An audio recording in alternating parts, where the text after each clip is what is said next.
Important because we're talking about contracts. So it says, what is a contract? You should be on page 174 in your real estate principles book. So it says, what is a contract? You're going to highlight in yellow. A contract is a promise made by one person to another person to do something or refrain from doing something. So that's all you're highlighting right there. Okay. Now it's not highlighted, but in the second paragraph, drop down to the bottom of that second paragraph and it says default. Sometimes people default on their contract, and that's called a breach of the contract. So that's something you might want to know just to have in your general head. They do not test you, I believe, on breach of contract, but they do test you on what is a contract you need to know. On the top of page 175, it says executory or executed contract. So you're going to highlight the first sentence. It says a contract is said to be executory. We were practicing how to say that word. When some future contract obligation is yet to be performed. So that's the first line. You're going to highlight that in yellow.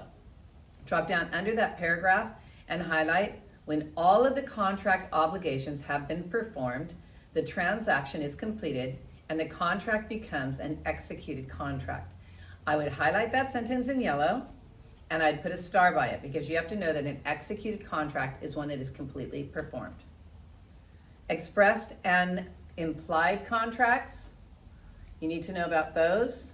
It says, it's not highlighted, but I know you have to know this. So expressed and implied contracts. An express contract is a contract of words established by an oral or written agreement in which the parties declare their intention to make a contract. An implied contract is established by the conduct of the parties without a specific oral or written agreement. You need to know that, implied contract. So implied contract could be like somebody says, well, I didn't sign a rental agreement. Well, if you gave me a deposit and you moved in and you paid me rent for a while, that means that you know the terms of the contracts. So by moving in, it implied that you understood it.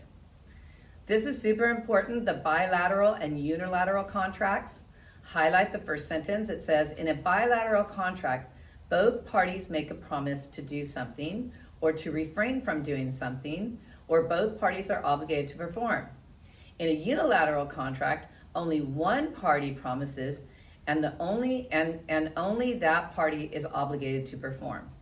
So a listing contract, even though it doesn't say that, a listing contract is a bilateral contract because the seller is agreeing to do something and the real estate is agreeing to do something. So the real estate agent's agreeing to help you find a ready, willing, and able buyer.